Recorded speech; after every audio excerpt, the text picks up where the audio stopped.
Hello everybody, I see there is a good group of participants. I'm very happy about it. Simply introduce myself. I am the country representative for Emergenetics in Italy.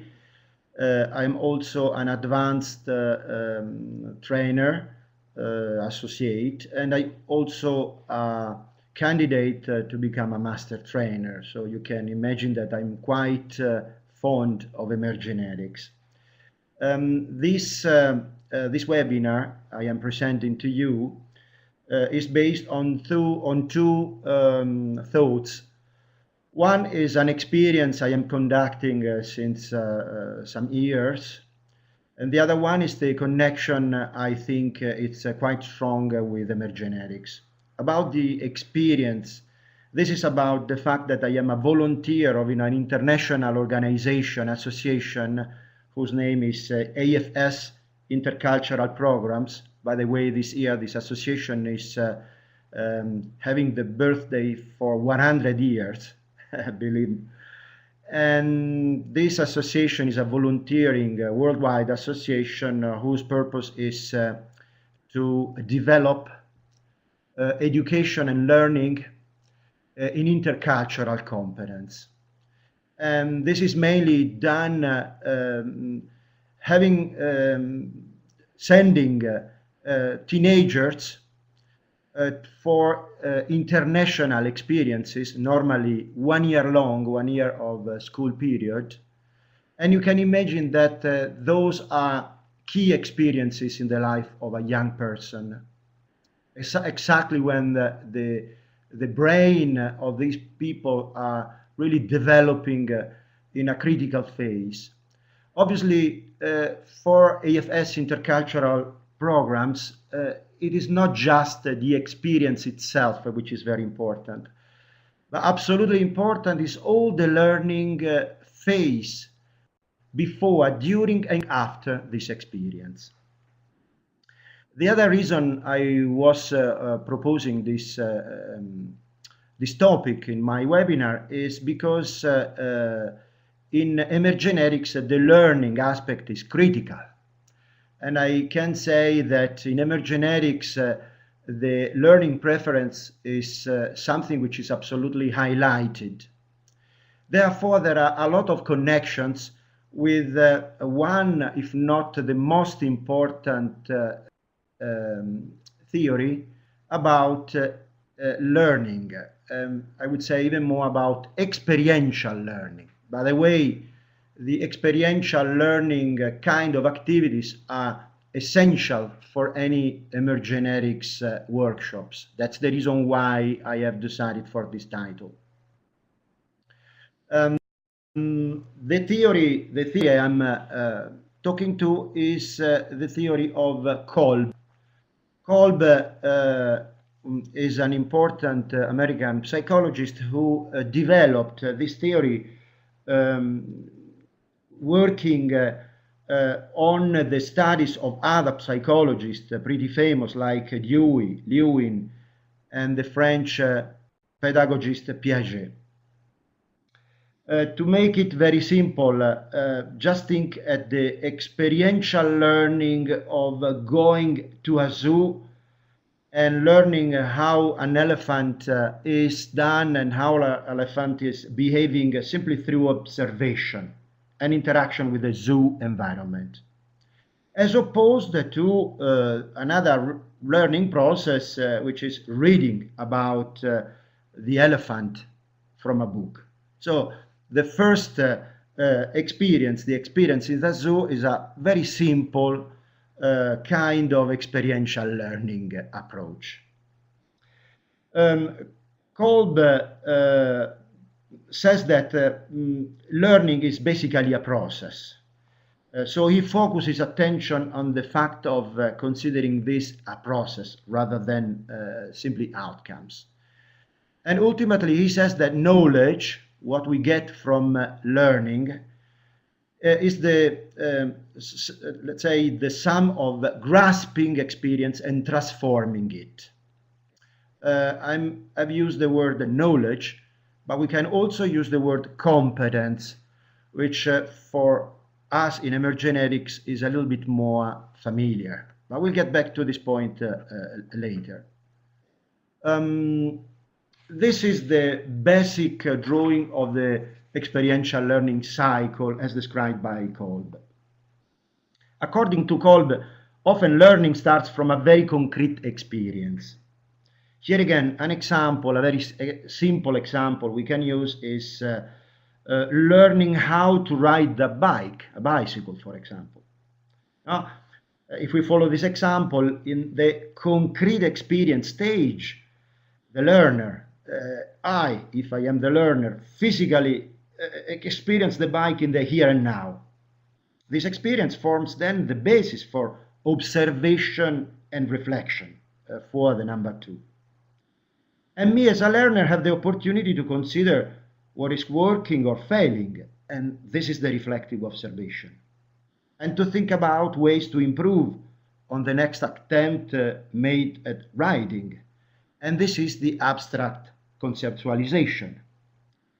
Every new attempt to ride, which I will try, is informed by a cyclical pattern of previous experience, thought and reflection, so that there is then an active experimentation.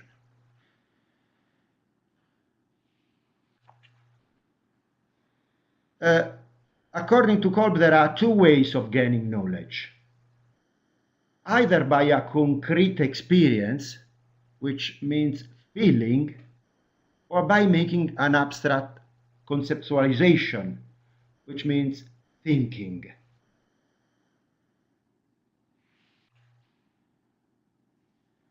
Then there are 2 ways of transforming the experience. Either by an active experimentation, as I said before, which means doing, or a reflecting observation, which is watching. This is the synthesis of the Kolb model. And I think and I hope that is clear to understand how it works. Anyway, let me go on trying to be more specific. And again, trying to make some examples.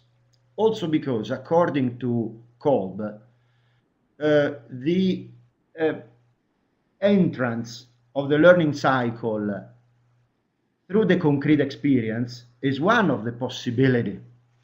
Is the typical possibility of any kind of so-called experiential learning process. But we can have a different way of entering the learning cycle at any point. It depends on the situation. Here, again, if we use the example of learning to ride a bicycle, we can have the possibility of entering by the reflecting observation, thinking about riding and watching another person ride a bike.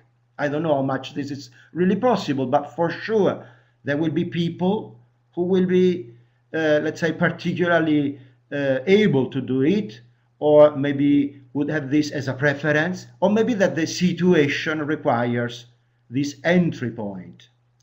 Could even be an abstract conceptualization, understanding the theory and then having a clear grasp of the biking concept, and so on.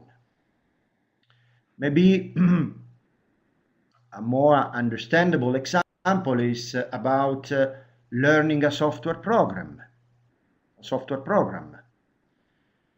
We again might have a concrete experience as a starting point. It could be simply an active experimentation, simply jumping in and doing it. Or a reflecting observation, thinking about what you just performed. Or, in this case, this might look even easier to understand, pure abstract conceptualization, reading the manual to get a clearer grasp on what was performed. Another example, last but not least, could be learning to coach. This has something to do with us trainers. We can have a concrete experience, simply having a coach guide coaching us, helping us, guiding us in coaching someone else. Or an active experimentation. So using our people skills with what we have learned to achieve our own coaching style, or a reflective observation, or an abstract conceptualization. Here again, reading articles, for example, to find out the pros and cons of different methods. Here again, I'm pretty sure that all trainers who are watching at this webinar, at this presentation, probably already know some of these aspects. But I think that the Kolb theory is really one of the basics in order to properly be aware about experiential learning. And again, experiential learning is the typical way of training in emergenetics sessions.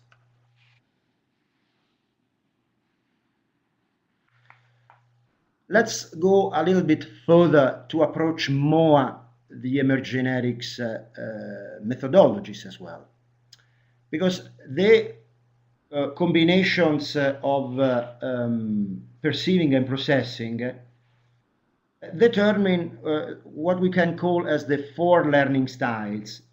Kolb, the psychologist who have built up this model, believes that learning styles are not fixed personality traits, but let's say relatively stable patterns of behavior that are based on people's background and experiences. Background and experiences. You can also say genetics and experiences. So they can be thought of more as learning preferences rather than styles. And by watching the next slide, we can a little bit better the idea of, let's say, kind of learners, type of learners in terms of learning preferences.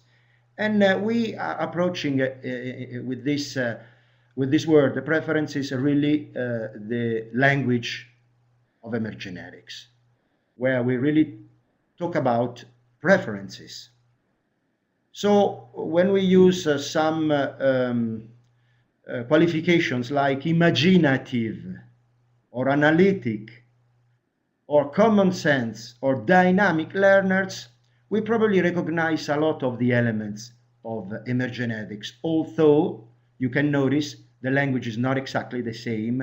The cycle doesn't really fully correspond to the emergenetics profile. That's the reason why I haven't used at all colors to show the 4 different stages in the Kolb learning model, because I absolutely wanted to avoid any possible misunderstanding or any possible mix.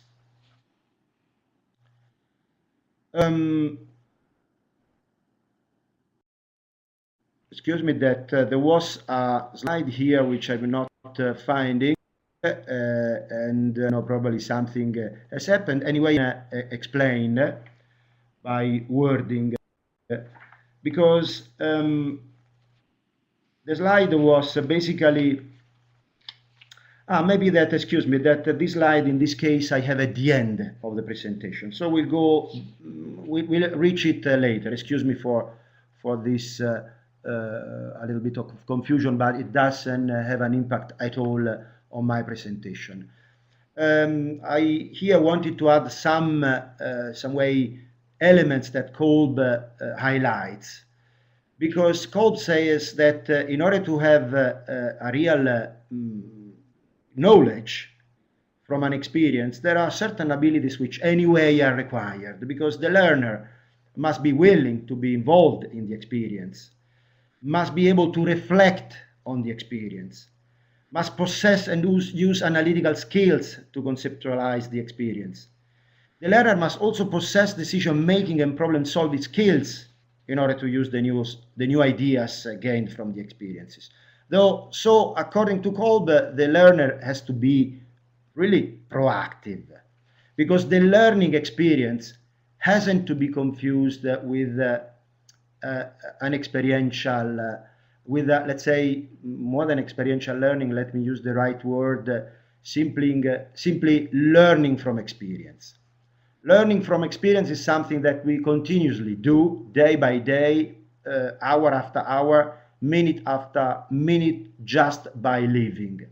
While the experiential learning process is something which requires the reflection moment and also the following steps. So experiential learning requires self-initiative, an intention to learn, and an active phase of learning. And of course, the role of emotion and feelings in learning from experience has got a critical role. Reflection is a crucial part of the experiential learning process. And reflection, like experiential learning itself, can be facilitated or independent. Experiential learning and reflecting learning are iterative process. And we know that a skilled facilitator, by asking the right questions and guiding reflecting conversation before, during, and after the experience, can really be very helpful. And that's the role of a good facilitator in the learning process. Often we use the word, by the reflection moment, debriefing, which is exactly the same. And we know that we can manage the debriefing moment by making some simple practical questions. For example, what have you noticed? What did that happen? Does that happen in real life? Why does that happen? How can you use that? There is even a simpler model which can be used, which is the so-called 4Fs model. It's easy to remember because it's based on this letter, F: feelings, facts, findings, future. So a question could be, how do you feel? What happened? What did you learn? How does this relate to the real world? In this case, could be defined in terms of your team, organization. What if? What next? All these questions are key questions which are part of the so-called debriefing moment, which is connecting to the reflection moment just after the concrete experience. Whenever we make activities such as games or groups, discussions, and so on, we always focus a lot of our attention on the debriefing moment.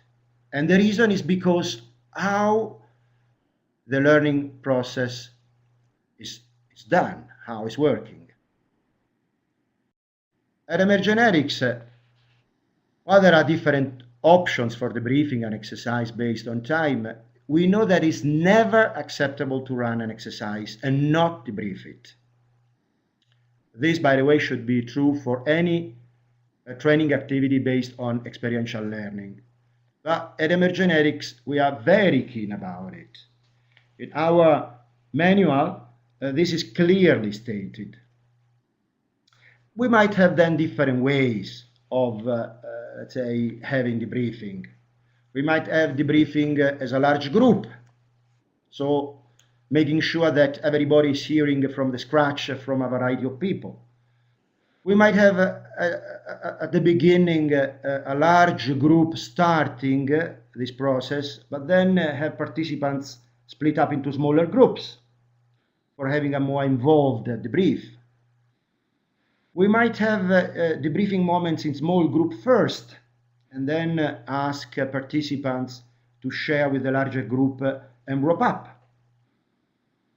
We might have let's say, personal and individual reflecting activity, maybe based on a journal or on a diary, which can ensure that participants are keeping track of their personal insights, at least at the beginning, and maybe then share with the rest of the participants.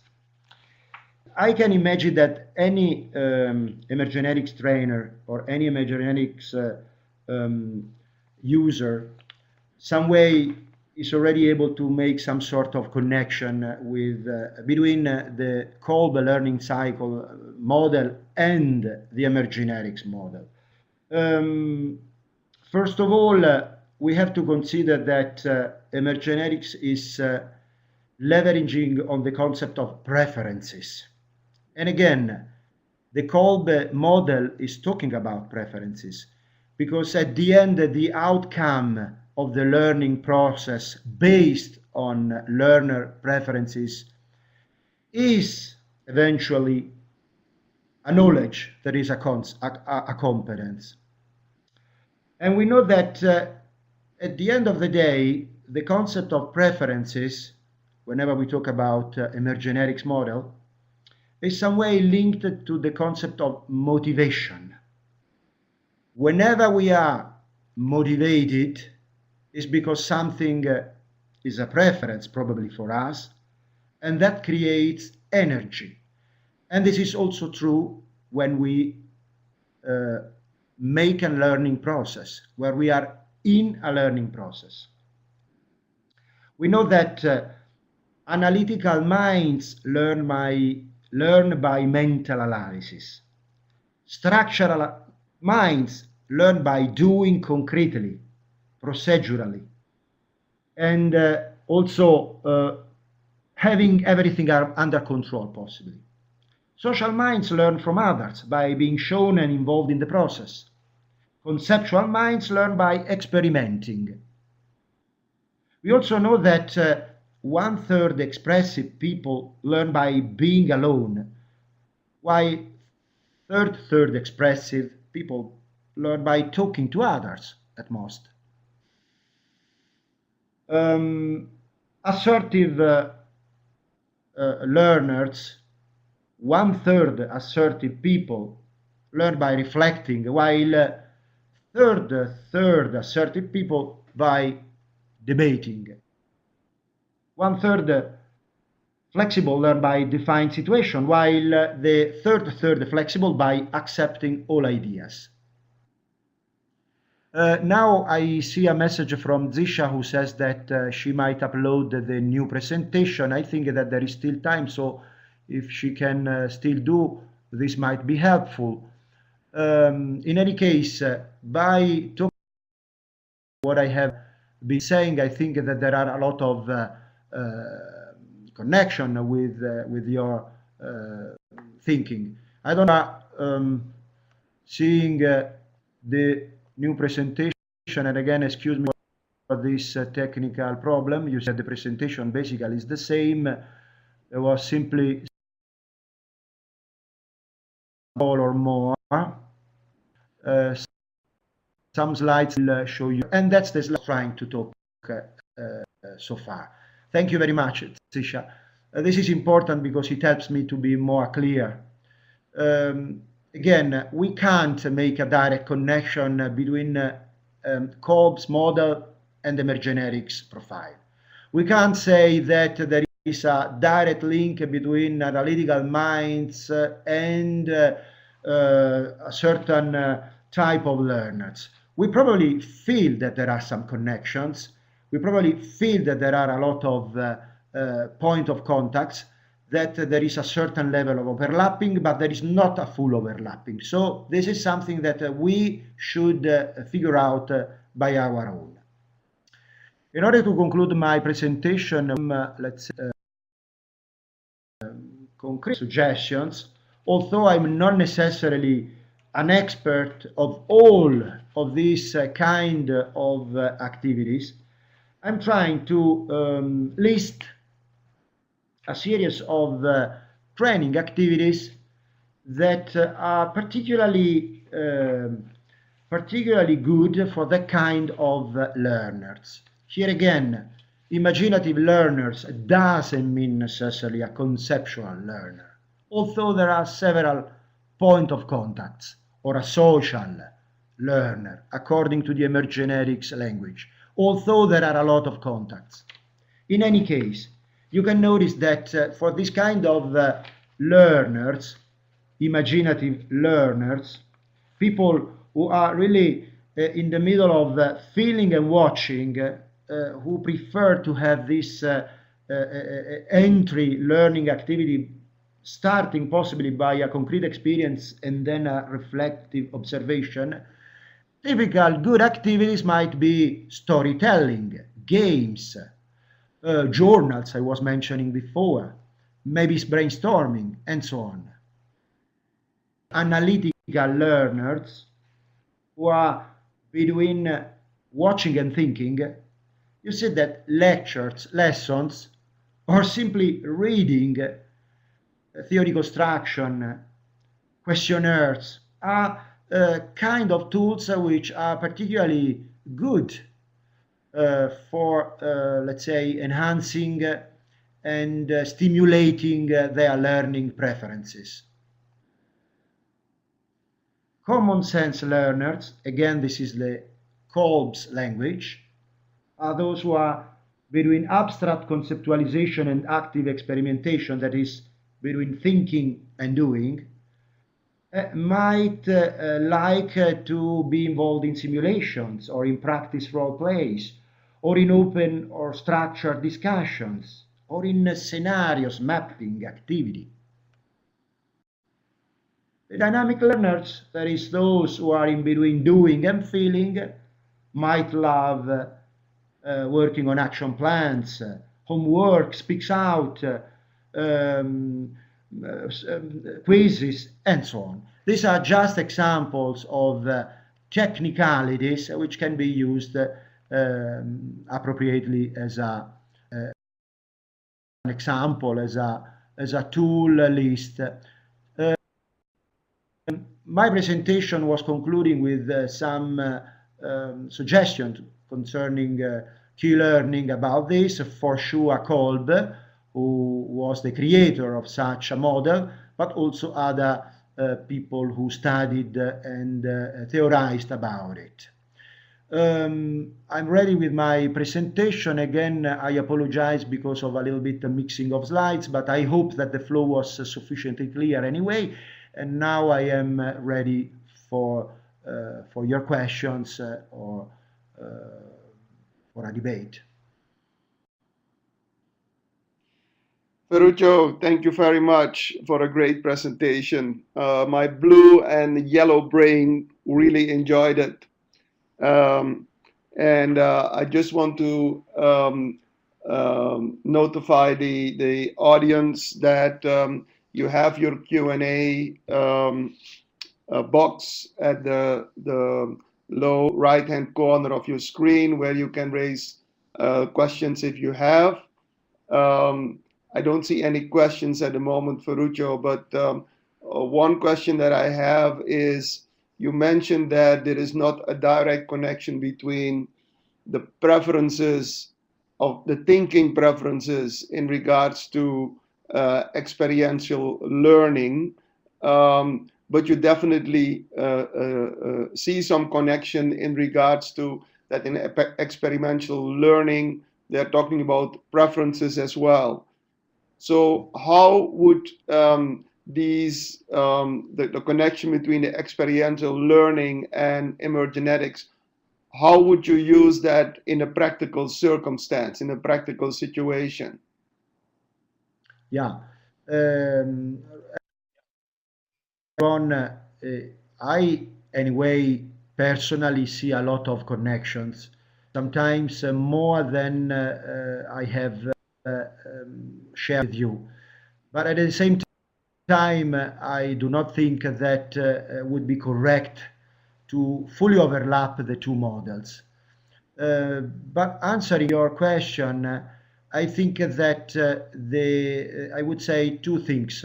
First of all, at Emergenetics, especially when we do workshops, I mean activities with a group of people, but probably also when we do individual coaching, we should be aware that in both of cases, probably we are implementing an experiential learning activity, or at least a sort of experiential learning activity.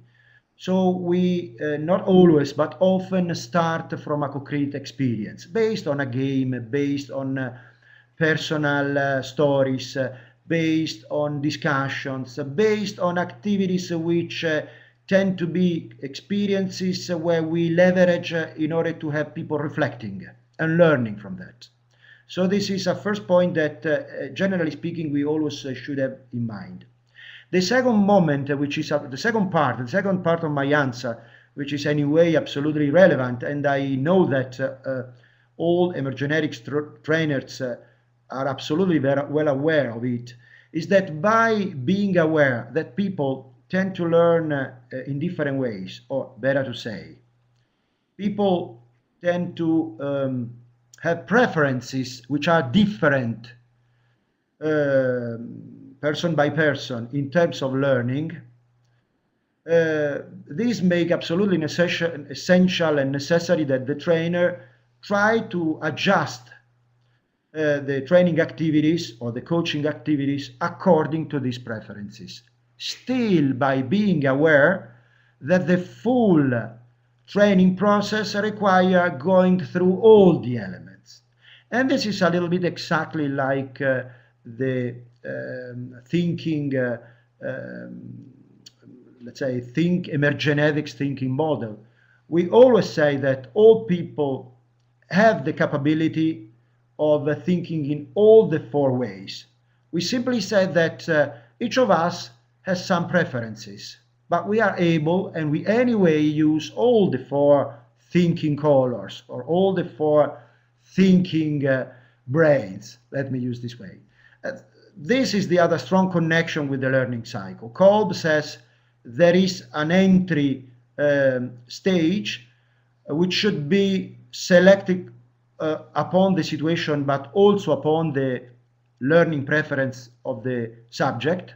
But then the process has to be whole, because the real learning activity requires going through all the four elements, like a full thinking requires anyway going, I suppose, through all our four ways of thinking. Okay, Ferruccio, thank you very much, because I have another question as well, and probably I think part of it you have already answered, because the question in the Q&A was, do people have preferences in only one learning style, or like Emergenetics, can people have preferences in multiple style? And you basically said yes, if I understand it well. Yeah, then I also read that the second question, which is very, very simple. Anyway, this question is clear, and this I think is a very good question. According to my knowledge of Kolb model, Kolb is not making a difference on this point, so is sort of saying that there is a preference. Again, I wouldn't deduct that Kolb is saying that being existing a preference so that we have a learner who might be described as imaginative learner or as a dynamic learner, that means that this person wouldn't be able also to enjoy starting from for example, common sense learning door. In any case, the model, as far as I know, doesn't describe the possibility of being multimodal, like in Emergenetics. Okay. Thank you very much. Any other questions from the audience? Please type in the Q&A box. I don't see any other at the moment.